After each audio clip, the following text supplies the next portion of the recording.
चैत्र की नवरात्रि चल रही है। इसका पता कैसे चला? मालूम हुआ कि उत्तर प्रदेश के कुछ इलाकों में मांस बेचने पर पाबंदी लगाई जा रही है। मुर्गा बेचने की दुकानों को बंद करने की धमकी दी जा रही है और यह कहा जा रहा है कि अगर आपने ऐसा नहीं किया तो बुलडोज़र से दुकानें गिरा दी जाएंगी। यह अलग बात है कि आज यह मालूम हुआ कि एक आध ऐसी जगह के मेयर ने अपना वह आदेश वापस लिया है, लेकिन इसके पहले धमकियां दी जा चुकी हैं। इसके साथ ही जिसे हिंदू नववर्ष कहकर आजकल जिसका उत्सव मनाया जाता है, वह भी आया और बीत गया। और उसकी खबर भी कैसे लगी?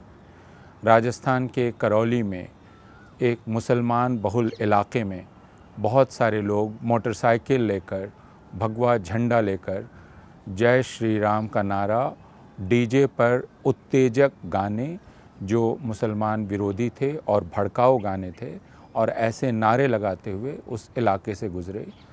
ऐसे वीडियो हमारे सामने आए जिसमें देखा जा सकता है कि मस्जिद के ऊपर भगवा झंडा लेकर कोई चढ़ा हुआ है और उत्तेजना से लोग उछल कूद रहे हैं। और उसके बाद पत्थरबाजी हुई, हिंसा हुई, गिरफ्तारियां हुई, कर्फ्यू लगा। और इसके बाद ये प्रश्न उठा कि क्या हिंदू त्योहारों के आने का मतलब अब मुसलमानों के ख़िलाफ़ हिंसा से ही लिया जाना चाहिए? क्या हिंदू त्योहारों के आने का मतलब अब यह है कि मुसलमानों के ख़िलाफ़ अलग अलग तरह से हिंसा की जाएगी? कर्नाटक से भी इस तरह की खबरें हमें मिली कि कुछ मंदिरों के उत्सवों के समय यह आदेश जारी किया गया कि मंदिर के आसपास कोई मुसलमान दुकान नहीं लगा सकता। कर्नाटक में यह अभियान अभी भी चल रहा है कि हलाल प्रमाण पत्र जिस सामान पर भी लगा है उसका हिंदू बहिष्कार करें। इससे बड़ी मूर्खतापूर्ण बात कुछ हो नहीं सकती, क्योंकि हलाल शब्द का शाब्दिक अर्थ है इसकी इजाज़त है।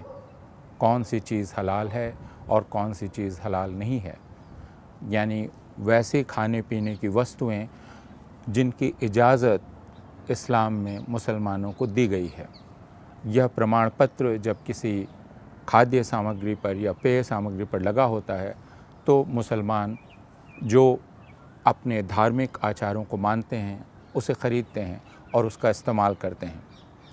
एक दूसरा शब्द है कोशर, जो यहूदी इस्तेमाल करते हैं, और जैसे मुसलमानों के लिए हलाल है वैसे ही कोशर प्रमाण पत्र लगी हुई सामग्रियां भी आपको दिखलाई पड़ेंगी जिनका इस्तेमाल यहूदी करते हैं।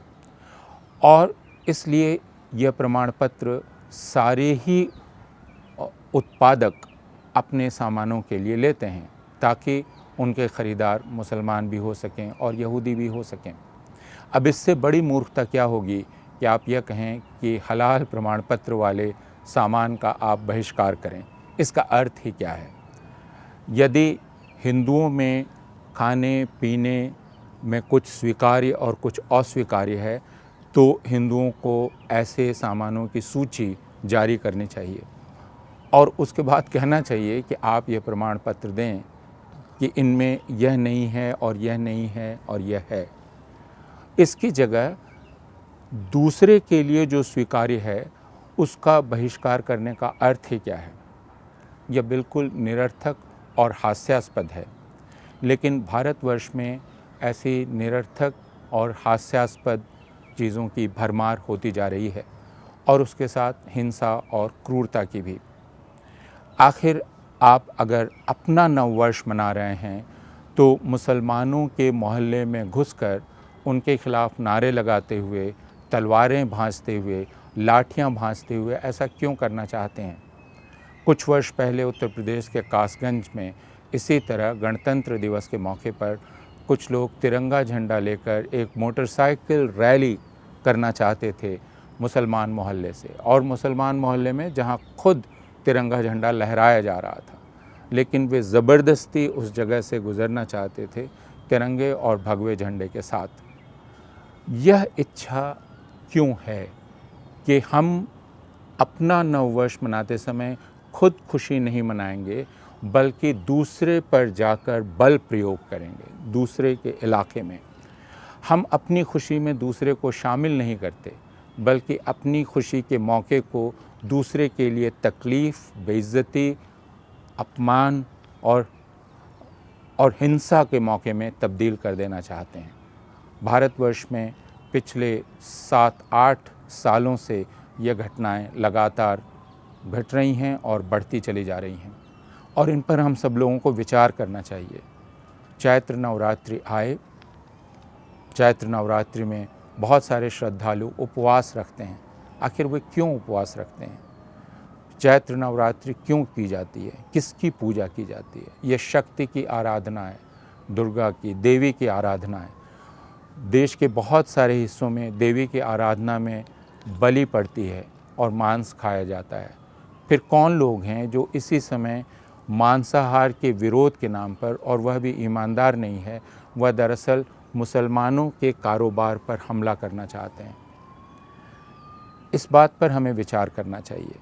यह महीना रमज़ान का महीना भी है। रमज़ान के उपवास भी शुरू हुए हैं, रोज़ा रखा जा रहा है, रोज़ा शाम को तोड़ा जाता है, मुसलमान मांस खाते हैं। अगर आप अपने इलाकों में मांस की बिक्री बंद कर देंगे तो आप दरअसल कुछ लोगों के कुछ खाने पर प्रतिबंध लगा रहे हैं, रोक लगा रहे हैं, उनको कष्ट पहुंचा रहे हैं।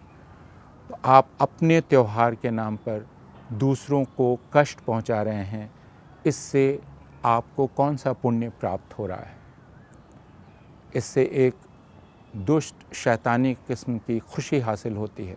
लेकिन क्या इस खुशी को धार्मिक कहा जा सकता है? और क्या इसमें किसी भी तरह की पवित्रता का भाव है? यह विचार हिंदुओं को करना है। यह मैं इसलिए कह रहा हूँ कि यह बात सही है कि ये जो हिंसा की घटनाएं हो रही हैं उनमें सारे हिंदू भाग नहीं ले रहे हैं, लेकिन यह हिंदुओं के नाम पर की जा रही है, उनके त्यौहार के नाम पर की जा रही है। क्या इससे हिंदुओं को चैन मिल रहा है कि उनके त्यौहार के नाम पर, उनकी पवित्रता के नाम पर दूसरों को तकलीफ़ पहुंचाई जाए? और अगर नहीं तो वे क्या ऐसा करने वालों को रोक नहीं सकते? हमने कर्नाटक में देखा कि कुछ लोगों ने इस प्रकार का प्रचार करने वालों को रोका और कहा कि हमें आपसे किसी भी प्रकार के ज्ञान की आवश्यकता नहीं, जो हलाल के खिलाफ प्रचार कर रहे थे। उनसे उन हिंदुओं ने कहा कि हमें ऐसे ज्ञान की आवश्यकता नहीं। हम सब जो आसपास रहते हैं क्या ऐसा नहीं कर सकते? और यह इसलिए भी समझना ज़रूरी है कि यह ठीक है कि हर रोज़ हर जगह इस तरह की घटना नहीं घटती, लेकिन अब यह कहना बहुत कठिन है कि कहाँ यह घटना नहीं घटेगी। अभी कल दिल्ली में एक तथाकथित धर्म संसद आयोजित की गई, धर्म संसद का नाम उसे दिया गया। उसमें फिर मुसलमानों के ख़िलाफ़ हिंसा का आह्वान किया गया, कहा गया तलवार उठा लो, और यह खुलेआम हिंसा का आह्वान था। पुलिस चुपचाप इसे सुनती रही। पुलिस ने सिर्फ यह कहा कि हमने इसकी इजाज़त नहीं दी है।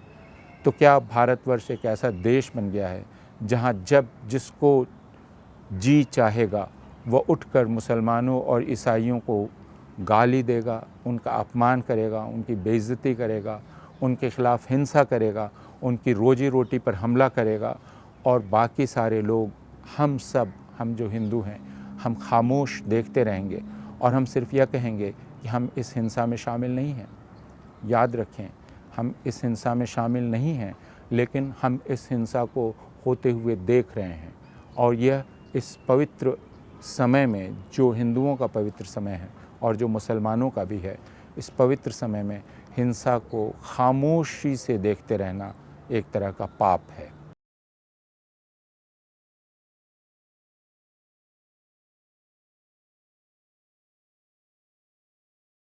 Get a sneak peek of exclusive content before everyone else. For channel members only. Memberships start at ₹89. Hit the join button below.